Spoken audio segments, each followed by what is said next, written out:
क्या college notes judiciary preparation में help करते भी हैं या नहीं? आई थिंक सभी लॉ स्टूडेंट्स के माइंड में ये डाउट हमेशा बना रहता है। Hi, I am Spurgeon, I am the centre head of Judiciary Gold, Delhi and Gurugram. तो आज की इस वीडियो के अंदर हम दो एस्पेक्ट को डील करेंगे। सबसे पहला हम ये समझेंगे कॉलेज नोट्स की इंपॉर्टेंस क्या होती है जुडिशरी एग्जाम में, एंड दूसरा, अगर ये इंपॉर्टेंट है तो इसको प्रिपेयर कैसे करें।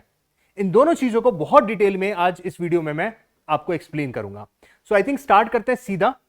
देखिए, कॉलेज नोट्स की इफेक्टिवनेस अगर हमें जाननी है कि कितना ये इंपॉर्टेंट है, तो इसको समझने के लिए मैं आपको यह बता दूं कि सबसे पहले, अगर आपने अपने कॉलेज में बहुत अच्छे तरीके से नोट्स प्रिपेयर करे हुए हैं तो आपकी फाउंडेशन नॉलेज बहुत स्ट्रांग होगी as compare to other students जिन्होंने कॉलेज नोट्स नहीं बनाए।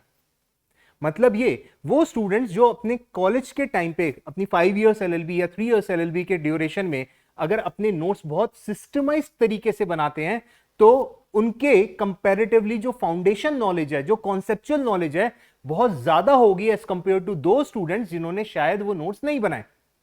मोरओवर, इससे टाइम बहुत ज्यादा सेव होता है। जो आज आप जब कॉलेज जा रहे हो तो वो नोट्स धीरे धीरे करके 3 साल या 5 साल जो भी आपकी एलएलबी का ड्यूरेशन है उस पीरियड में जो बनाओगे, अब सोचो 5 इयर्स का आपके पास टाइम है, एक एक करके आप हर सब्जेक्ट के ऊपर इतना ज्यादा टाइम दे रहे हो जिससे अपने नोट्स प्रिपेयर कर रहे हो। जब आप वो टाइम अपना आज ही यूटिलाइज कर रहे हो, वो टाइम और वो आप सोचो, सिचुएशन को सोचो, जब आपका कॉलेज कंप्लीट हो जाएगा, अब आपको जुडिशरी का एग्जाम देना है, मे बी अब आपने कोचिंग भी स्टार्ट करी, उस टाइम पर मे बी 1-1.5 साल के अंदर वो काम कैसे कर लोगे जो आपके पास करने के लिए 5 साल थे। वो 5 साल जो आपने कॉलेज के टाइम पे तो वेस्ट कर दिए, उस टाइम पे नोट्स प्रॉपर्ली नहीं बनाए। वेस्ट कर दिए इन द सेंस कि आपने अपने नोट्स की, अपनी जुडिशरी एग्जाम के लिए जो नोट्स बनाने चाहिए थे वो नहीं बनाए। अब वही काम हमें 1-1.5 साल में करना पड़ेगा, सेल्फ स्टडी भी करनी पड़ेगी, रिवीजन भी करना पड़ेगा। कितना मुश्किल हो जाएगा। सबसे पहले नॉलेज वीक हो जाएगी, दूसरा टाइम हमारा उस टाइम पे कितना ज्यादा वेस्ट होगा।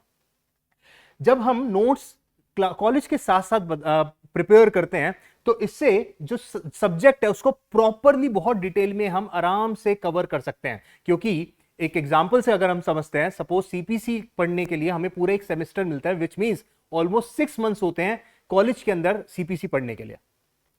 अगर आप सीपीसी 6 महीने में पढ़ रहे हो, उस टाइम पे अगर आप कॉलेज के अंदर साथ साथ आप अपने नोट्स भी प्रिपेयर कर रहे हो, तो सोचो वो कितने ज्यादा इफेक्टिव हो जाएगा। वो पीरियड में आपने हर एक चीज को बहुत एग्जॉस्टिवली कवर करा होगा, और वो आपकी डेफिनेटली जब आप जुडिशरी का एग्जाम देंगे तो आपकी बहुत ज्यादा हेल्प होगी। मोर ओवर, इससे कहीं ना कहीं कॉन्सेप्चुअल क्लैरिटी भी रहती है। जब आपने वो नोट्स बना रखे हैं, उसमें हर चीज आपने डिटेल में मेंशन करी हुई है, तो आपकी उससे कॉन्सेप्चुअल क्लैरिटी भी होती है। नॉलेज के साथ साथ क्लैरिटी भी बहुत ज्यादा अपने खुद के नोट्स से हो जाती है, एंड एक पर्सनलाइज टच रहता है, क्योंकि आपके वो खुद का ओरिजिनल वर्क होता है, तो इसलिए वो पर्सनलाइज टच रहता है। वो आपको रट्टा नहीं लगाना पड़ता, आपको मगअप नहीं करना पड़ता। वो चीज आपकी जो खुद की है उसको याद करना बहुत कंपैरेटिवली आसान हो जाता है। इसलिए आई थिंक ये तो हमें बहुत ज्यादा क्लियर हो गया होगा कि कॉलेज नोट्स इंपॉर्टेंट तो बहुत होते हैं, पर फिर भी हम ये कहीं ना कहीं एज अ लॉ स्टूडेंट हम कहीं ना कहीं थोड़ा, हमारा एटीट्यूड भी थोड़ा इस तरीके का रहता है कि हम बहुत ज्यादा ध्यान नहीं देते उस टाइम पे। मैंने अपने 10 इयर्स की जर्नी के अंदर, जब से मैं पिछले 10 साल से मैं जुडिशियल एस्पिरेंट्स को ट्रेन कर रहा हूं, कोचिंग प्रोवाइड कर रहा हूं उनको, मैं देख रहा हूं कि कैसे किस तरीके से स्टूडेंट्स, लॉ स्टूडेंट्स जो जुडिशरी का सपना लेकर के आते हैं वो अपना पूरा भी करते हैं, कुछ स्टूडेंट्स जो पूरा नहीं भी कर पाते। तो दोनों में बहुत ज्यादा डिफरेंस रहता है। कहीं ना कहीं गलती शायद हमारी खुद की भी रहती है। अगर हम ये सोच लें कि आज हम 5 साल सिर्फ लॉ पढ़ते हैं, डिग्री लेते हैं, 5 साल कंप्लीट हो गए, 1.5 साल 2 साल की कोचिंग कहीं पे लेंगे, सेल्फ स्टडी करेंगे, पेपर क्लियर हो जाएगा। वो हो तो जाता है पर बहुत मुश्किल हो जाता है। हम शुरू के 5 साल जहां पे हमारी फाउंडेशन, कहते हैं नींव को मजबूत करने का जो टाइम था, वो तो हमने वेस्ट ही कर दिया।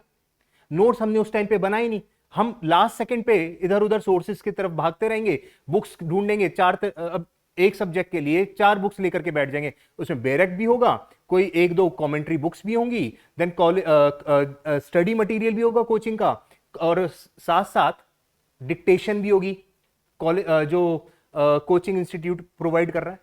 इन चारों चीजों को अब एक जगह पे समराइज करना, सोचो उस टाइम पे कितना मुश्किल हो जाएगा, जब हमारे ऊपर इतना प्रेशर है कि अगले 6 महीने साल में हमें पेपर क्रैक करना है। तो इसलिए आई थिंक ये वीडियो बहुत इंपॉर्टेंट है लॉ स्टूडेंट्स के लिए, जो अभी लॉ की जो अभी कॉलेज में है, अपनी लॉ अभी कर ही रहे हैं, उनकी लॉ अभी चल ही रही है, उनके लिए ये वीडियो आई थिंक बहुत ज्यादा जरूरी है। प्लीज इससे डिसअपॉइंट मत होना वो स्टूडेंट जो कि लॉ कंप्लीट कर चुके हैं एंड जुडिशरी की तैयारी कर रहे हैं। But I think this is more important for those who are still pursuing their law. I think अब हाई टाइम है आप रियलाइज करो, अगर आपको जुडिशरी का अपना सपना पूरा करना है तो आज ही अपने नोट्स प्रॉपरली प्रिपेयर करने शुरू करो। And I have seen in the last 10 years I have seen कि जो हम क्लास में नोट्स बनाते भी हैं, अपने कॉलेज के साथ साथ जो क्लासेस में हम नोट्स बना भी रहे हैं, वो शायद इतने इफेक्टिवली हम नहीं बना पाते, जिससे बाद में लगता है अरे ये तो वेस्ट है, इसका तो क्या क्या करेंगे, फिर ऑल टुगेदर हमें वापस से नया बनाना पड़ता है। तो ऐसा नहीं हो, उसके लिए इसी वीडियो में मैं अब डिस्कस करूंगा कि नोट्स बनाए कैसे जाएं। देखो, सबसे पहले तो आपको पता होने चाहिए जुडिशरी का सिलेबस क्या है। तो फर्स्ट स्टेप इज आप एनालाइज करो सिलेबस क्या है, क्योंकि हर स्टेट का थोड़ा थोड़ा सिलेबस चेंज है। At least for the core laws, जो 12 कोर लॉज होते हैं, मोस्टली सभी स्टेट्स में सारे 12 सब्जेक्ट वो पूछे ही जाते हैं, जैसे CPC, then BNSS, BSA, BNS, then contract, SRA, limitation, Hindu law, Muslim law, transfer of property act, constitution. ये कुछ ऐसे सब्जेक्ट हैं, एसआरए, लिमिटेशन, ये ऐसे सब्जेक्ट्स हैं जो कि बहुत इंपॉर्टेंट है, कोर लॉज हैं। एटलीस्ट इन सब्जेक्ट्स के तो नोट्स आप पहले ही कॉलेज में आप बहुत आराम से प्रिपेयर कर सकते हो। जैसे ही फॉर एग्जांपल अगर आपका फर्स्ट सेमेस्टर में कॉन्ट्रैक्ट पढ़ाया जा रहा है, आपको सबसे पहले उस कॉन्ट्रैक्ट के जो इंपॉर्टेंट टॉपिक्स हैं, जो जुडिशरी एग्जाम में इंपॉर्टेंट होते हैं, उसकी लिस्ट आपके पास पहले से रेडी होनी चाहिए। उस लिस्ट के बेसिस पे अपने रजिस्टर के अंदर, कॉलेज का ही जो रजिस्टर है उसी के अंदर एक कॉन्ट्रैक्ट का रजिस्टर के अंदर फर्स्ट पेज पे list of important topics note कर लो, बहुत इजीली आपको मिल जाएगा। नहीं तो मैं आपके साथ शेयर कर दूंगा, आप हमारा टेलीग्राम चैनल को ज्वाइन करना, जुडिशरी गोल्ड को सर्च करना, आपको मिल जाएगा, एंड वहीं पर ही मैं आपके साथ इंपॉर्टेंट टॉपिक्स की लिस्ट शेयर करा दूंगा।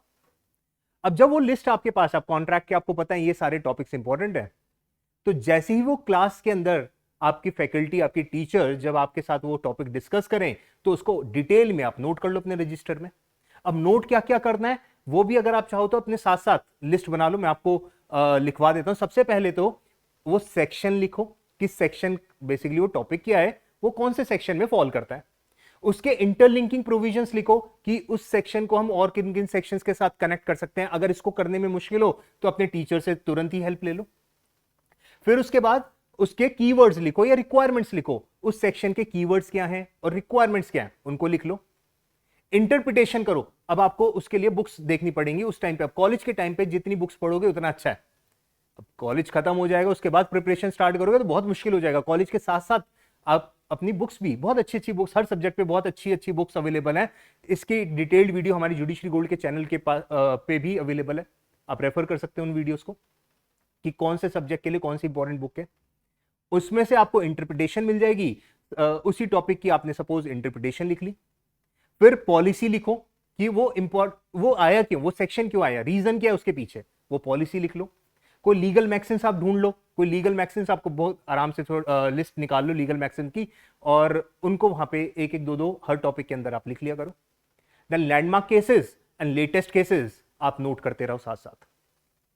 इस तरीके से आपका टाइम तो लगेगा, पर एक ही तो टॉपिक करना है एक ही दिन में, बहुत आराम से हो जाएगा। जिस दिन क्लास में वो डिस्कस हो उसी दिन घर बैठ करके अपने नोट्स के अंदर उसको डिटेल में एग्जॉस्टिवली लिख लो। इस तरीके से लिखो कि आज मैं ये जो नोट्स बना रहा हूं अपने फर्स्ट सेमेस्टर के अंदर, 5 years LLB के फर्स्ट सेमेस्टर में मैं आज जो नोट्स बना रहा हूं, 5 साल बाद जब मैं जुडिशरी का एग्जाम दूंगा उस टाइम पे इन नोट्स को मैं यूज करूंगा, मेरे को फिर से नहीं बनाना पड़ेगा। उस ऑब्जेक्टिव के साथ इन नोट्स को बनाओगे तो डेफिनेटली ये नोट्स आपकी बहुत हेल्प करेगा, बहुत ज्यादा टाइम सेव होगा, इससे फाउंडेशन क्लैरिटी रहेगी, कॉन्सेप्चुअल क्लैरिटी रहेगी आपकी। आई होप आपको समझ में आ गया। फटाफट से रिपीट कर रहा हूं कैसे नोट्स बनाने हैं। सबसे पहले टॉपिक अपने, सबसे पहले आपको इंपॉर्टेंट टॉपिक्स पता होने चाहिए हर सब्जेक्ट के। जब भी वो सब्जेक्ट के अंदर वो वाला टॉपिक आपका क्लास के अंदर, कॉलेज की अंदर टीचर डिस्कस कर रही है, उस टाइम पर आप अपने रजिस्टर के अंदर उस टॉपिक को नोट डाउन करोगे। क्या क्या लिखना है, सबसे पहले सेक्शन, इंटरलिंकिंग, वो सेक्शन आया क्यों, मतलब पॉलिसी, उसकी इंटरप्रिटेशन क्या है, उसका मतलब क्या है, वो आपको बुक्स में से मिल जाएगा। उस सेक्शन की रिक्वायरमेंट्स क्या है, उस सेक्शन के कीवर्ड्स क्या है। फिर उसके बाद लैंडमार्क केसेस, लेटेस्ट केसेस, कुछ लीगल मैक्सिम्स हैं तो लीगल मैक्सिम्स ऐड कर दो। इस तरीके से आपका वो टॉपिक हमेशा के लिए रेडी हो जाएगा and this will definitely help you in your judicial preparation. I hope आपको समझ में आया होगा कि किस तरीके से हमें नोट्स बनाने हैं। अब ये नोट्स बनाने के बाद इसको रेगुलर रिव्यू करना बहुत जरूरी है। उनको रिव्यू करते रहो, देखते रहो, तभी तो याद रहेगा। नहीं तो आज फर्स्ट सेमेस्टर में आपने सपोज कॉन्ट्रैक्ट के नोट्स बनाए, 10th सेमेस्टर आते आते तो सब भूल जाओगे। तो उसको रिव्यू करना, रेगुलरली अपडेट करना, रिव्यू के साथ अपडेट भी करना है। कोई लेटेस्ट जजमेंट उस टॉपिक के ऊपर कभी भी आपको दिखाई दे तो आप उसको नोट डाउन कर लो। अब लेटेस्ट जजमेंट्स के लिए बहुत सारी एप्स हैं जहां पे आप रेफर कर सकते हो। नहीं तो जुडिशरी गोल्ड के चैनल पे ही आपको वीकली हम लोग जजमेंट्स भी शेयर करते हैं, आप उसको देख सकते हो। देन उनको रिवाइज करो। अब आपने रिव्यू करा, चेक कर लिया सब सही है, कुछ नया अपडेट करना है, अपडेट कर लिया, अब रिवीजन है, उसको रेगुलरली रिवाइज करो। ऐसा नहीं कि नोट्स बना करके बस रख दिया। सब्जेक्ट, अब सपोज फर्स्ट सेमेस्टर निकल गया, कॉन्ट्रैक्ट आपने पेपर, अब वो नोट्स आपके कॉलेज एग्जाम्स में भी हेल्प करेगा और बाद में आपके जुडिशरी एग्जाम में भी हेल्प करेगा। बट जुडिशरी एग्जाम में हेल्प तभी कर पाएगा जब वो नोट्स प्रॉपरली बनाए हैं और दूसरा उसको रेगुलरली आप रिवाइज कर रहे हो। एंड जब आप कोचिंग लेंगे, जब भी आपने कोचिंग लेने का डिसीजन लिया, may be second year third year में आपने स्टार्ट करी कोचिंग जुडिशरी की, तो जो आपके नोट्स हैं और जो जुडिशरी कोचिंग सेंटर पे आपको डिक्टेशंस मिलेंगी, मटेरियल मिलेगा, वो आपको सप्लीमेंट करेंगे। आपके नोट्स प्राइमरी रहेंगे उस टाइम पे, डिक्टेशन और स्टडी मटेरियल आपकी हेल्प करेगा और फर्दर कॉन्सेप्चुअल क्लैरिटी के लिए। आई होप आपको समझ में आई ये चीज। अदरवाइज होता क्या है, रिवर्स हो जाता है। नोट्स जो क्लास में दिए जा रहे हैं कोचिंग सेंटर पे वो इंपॉर्टेंट हो जाते हैं आपके लिए, और आपके जो खुद के नोट्स होते हैं क्योंकि वो बहुत वीक बना रखे होते हैं तो इसलिए आप उसके ऊपर कॉन्फिडेंट होते ही नहीं है। इसीलिए जरूरी है आज क्लास के साथ साथ हम एग्जॉस्टिवली बुक्स वगैरह पढ़ के, फैकल्टीज की हेल्प लेकर के, सीनियर्स की हेल्प लेकर के, कोई मेंटोर की हेल्प लेकर के अपने नोट्स आज ही तैयार कर लें, जिससे कि जब हम कोचिंग के लिए जाएंगे तो उस टाइम पे हमारा टाइम भी सेव हो, प्लस पहले से ही हमारे फाउंडेशन क्लैरिटी रहे। प्लीज इसको इनकॉर्पोरेट करो अपनी प्रिपरेशन के साथ, अपनी कॉलेज स्टडीज के साथ, सो दैट आपको जुडिशरी एग्जाम क्लियर करना आसान लगे, मुश्किल नहीं हो। साथ साथ एक और चीज मैं यहां पे ऐड करूंगा, आप अपने एसेज की प्रिपरेशन भी अपने कॉलेज के साथ साथ बहुत इजीली कर सकते हो, राइट। अब एसेज तो आप डे 1 से भी स्टार्ट कर सकते हो, उसमें आपको कोचिंग की भी कोई जरूरत नहीं है, उसमें 5 इयर्स LLB खत्म होने की भी कोई जरूरत नहीं है।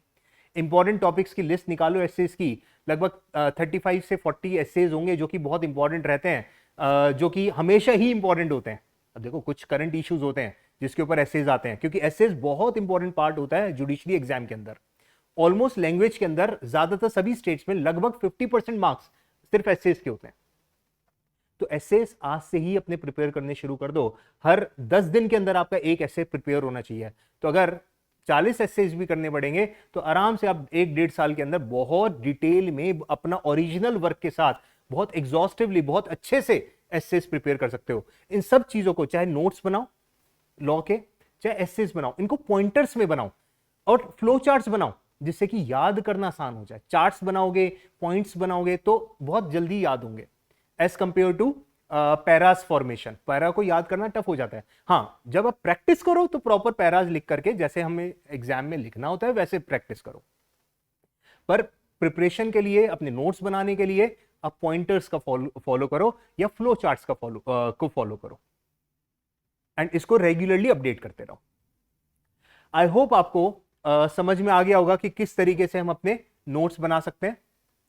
अगर अभी भी कुछ कंफ्यूजन है तो मैं आपको बता दूं, एक तो आप हमारा डेफिनेटली जुडिशरी गोल्ड का हमारा दिल्ली सेंटर पे ज्वाइन कर सकते हो अपनी जुडिशरी कोचिंग के लिए। हमारा नया बैच 2 सितंबर से स्टार्ट हो रहा है और इसके लिए हमारी स्कॉलरशिप टेस्ट है 31 अगस्त को सुबह 11 बजे। इस टेस्ट के लिए आप डायरेक्टली एनरोल कर सकते हो और साथ साथ डेमो क्लास भी अटेंड कर सकते हो। 2 तारीख से सीधा अपनी क्लासेस स्टार्ट कर सकते हो। एंड ये सब चीजें जो मैंने आपको बताई हैं, इसके पीछे बहुत स्ट्रॉन्ग हमारे पास बैकग्राउंड है। 350 प्लस सिलेक्शंस हैं पिछले 4 साल के अंदर हमारे। इतनी ज्यादा सिलेक्शंस हैं, इसका मतलब ये कि जो आपको बताया जा रहा है कहीं ना कहीं वो बच्चों को फायदा तो उसका हो रहा है। एंड कहां पर है हमारा दिल्ली का सेंटर?